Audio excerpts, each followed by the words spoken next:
Michael Sanders's peaceful Texas ranch was suddenly invaded when the HOA began building on his pasture without warning, threatening the legacy his father had left him. The cold, calculating chairwoman, Karen Wells, dismissed his land as extra property, treating his heritage as if it were worthless. But Michael refused to back down. He rallied lawyers and called in the sheriff, turning the tables in a way no one expected. And just wait until you see how the showdown unfolded, and why justice in the end triumphantly prevailed. Michael Sanders had always prided himself on the quiet rhythm of life at his ranch in Central Texas. The property had been in his family for generations, a legacy passed down from his father, who had taught him the value of hard work, self-reliance, and the simple joys of wide-open spaces. Every morning, Michael would step outside, breathe in the crisp air, and watch his horses graze lazily across the pasture behind his house. To him, that stretch of land wasn't just soil and grass. It was freedom, a private sanctuary, and a tangible connection to his family's history. But that morning, something was unmistakably, terrifyingly wrong. As Michael opened the front door, he squinted against the early sunlight, expecting the usual calm and quiet of dawn. Instead, his eyes locked onto a scene that made his stomach tighten. An excavator was parked smack in the middle of his pasture, its arm poised as if ready to dig up everything he had ever cared about. Around it, a small crew of workers in fluorescent vests moved with the casual efficiency of people who believed they were entitled to this land. Michael's heart raced. His mind refused to process the image at first. This can't be happening," he muttered to himself, stepping closer to get a better look. A wooden post had been hammered into the ground right by the tree line, and a bold, freshly painted sign declared, "HOA Project, Tennis Courts." The letters seemed to mock him, as if the world had decided to erase years of his family's history with a single stroke of paint. He stumbled back onto the porch, gripping the railing as a wave of disbelief washed over him. How could this happen? He had never received a notice, never been informed of any meeting, no permission had ever been sought. The idea that strangers could simply march onto his property and start construction as though it belonged to them was inconceivable. A mix of shock and dread coiled in his chest, leaving him momentarily paralyzed. For a few long seconds, Michael just stood there, observing. He noticed the workers measuring distances and marking lines with stakes, oblivious to the owner standing mere feet away. His mind began racing. What could he do? Who could stop this?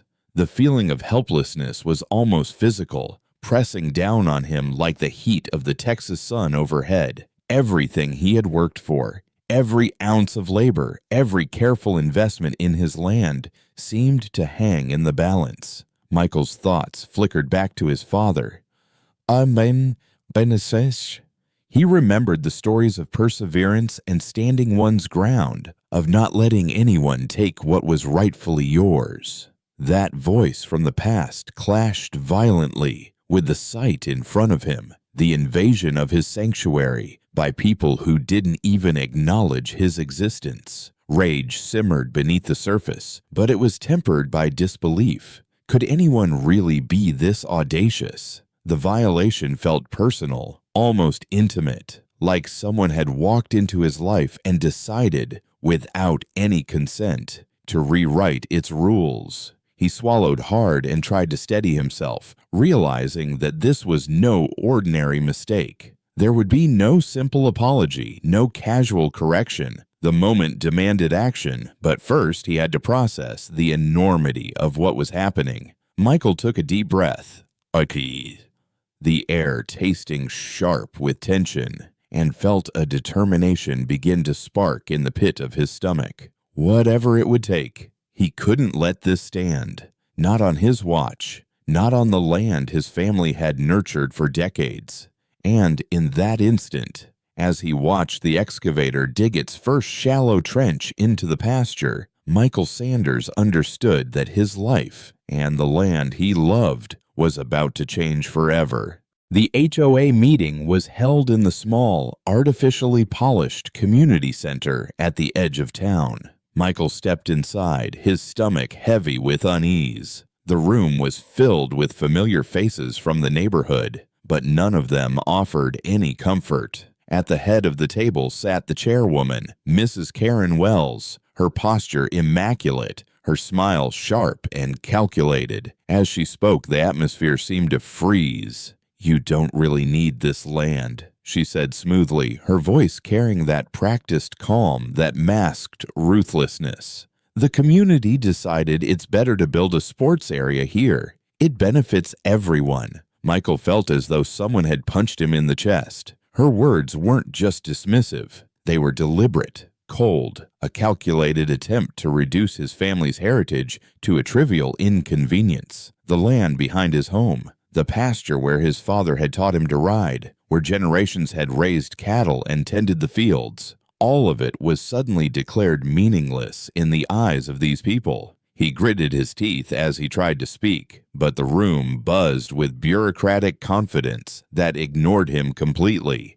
Every nod from Karen's cronies, every murmured agreement, was like salt in the wound. Michael's pulse quickened, a fire building in his chest. Rage simmered just beneath the surface, fueled by the injustice he could not ignore. They weren't seeing him as a person, he realized. They saw him as a problem, an obstacle in their carefully plotted plan.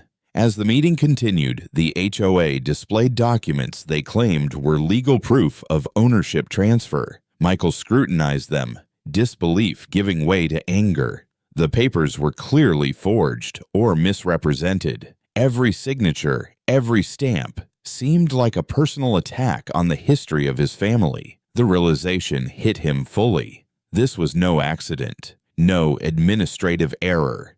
It was intentional. They were trying to take what was his, piece by piece, under the guise of legality. The room seemed smaller now, suffocating under the weight of his emotions. Michael could see the smug confidence in Karen's eyes, the quiet satisfaction in the way she presented her arguments. She believed she was untouchable, above anyone else's concern. But Michael's mind raced, piecing together every detail he'd noticed since the first day the construction began. The subtle avoidance of proper notices, the sudden appearance of supposed ownership documents, the orchestrated gathering of neighbors to approve a project he had never consented to. It all painted the same clear picture. A deep, consuming hatred took hold, not merely for Karen, but for the arrogance of the entire operation. These people were playing with his family's legacy as if it were a board game, moving pieces without consideration for the lives those pieces represented. Every word Karen spoke,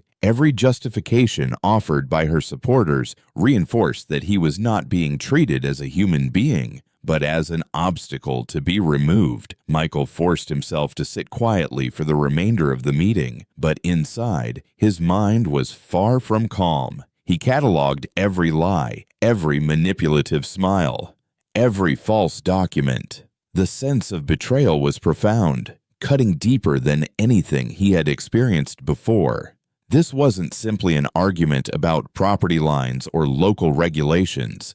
This was about respect, history, and identity. And Michael vowed that he would not allow them to erase it. As the meeting adjourned and the HOA members filed out, Michael lingered in the emptying room, his hatred now focused, intense, and resolute. This was a fight he had to win, not out of vengeance, but out of necessity, to protect what was rightfully his. The next morning, Michael woke to the familiar sound of engines roaring across his pasture, but this time it wasn't the gentle clatter of farm machinery. It was the relentless grinding of excavators tearing through the land he loved. The earth, soft and familiar under his feet just days before, was now scarred with deep trenches. His horses, usually calm and curious, bolted nervously across the far end of the field, startled by the chaos that had invaded their home. Michael felt a surge of helpless fury rise in his chest. He didn't panic. Instead, he focused, letting his anger sharpen into clarity. Michael grabbed his camera and started documenting everything. Close-up shots of the freshly cut grass, the workers setting stakes along lines that were never meant to exist, and the massive machinery gouging deep into the soil. He recorded snippets of conversation, capturing the casual arrogance with which the crew dismissed his protests. Every frame, every recording was ammunition, proof that this was not some misunderstanding, but a deliberate violation of his property. Next, Michael pulled out decades of paperwork from a dusty filing cabinet, property deeds, old maps, and notarized letters from previous generations. He spread them across his kitchen table, scanning them carefully, comparing them with the HOA's flimsy documents he had seen at the meeting.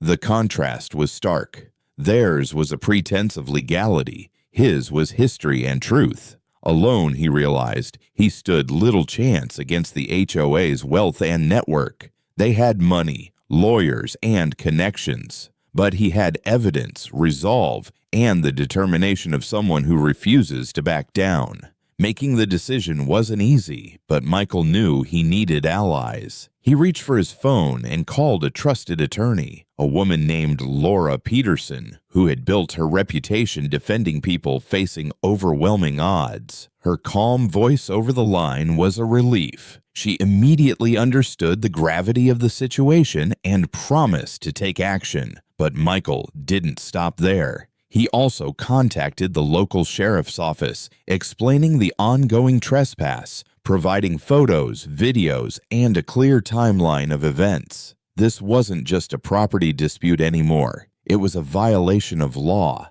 and the law needed to intervene. A week later, Michael stood at the edge of his pasture, heart hammering with anticipation. Dust swirled in the early morning light as the familiar rumble of machinery approached. But this time, the crew was not in control. 2 sheriff SUVs and a sleek black Ford carrying Laura Peterson and her legal team pulled onto the property. The vehicles arrived like a silent army, authoritative and unyielding.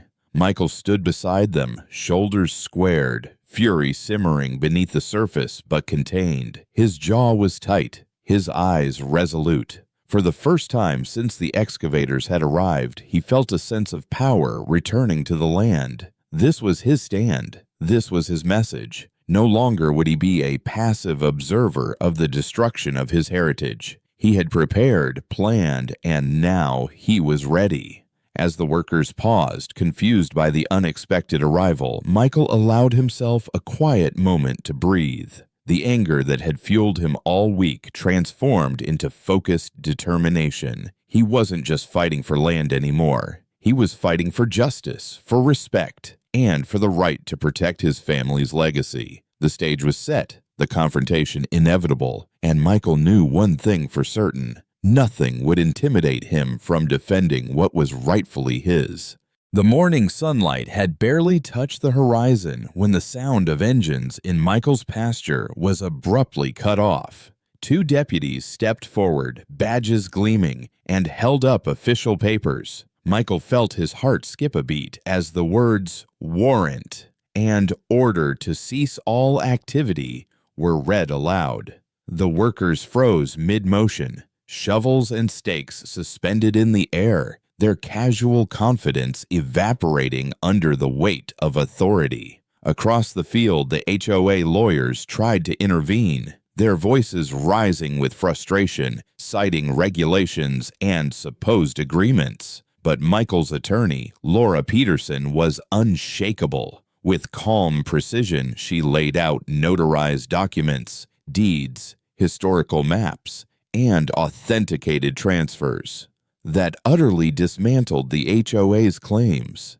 Each page she presented was like a hammer, striking at the foundation of their story, and Michael could see the doubt creeping into the lawyer's expressions. Then, almost theatrically, Karen Wells arrived. Her carefully maintained composure faltered the moment she saw the deputies standing firm and her legal narrative crumbling.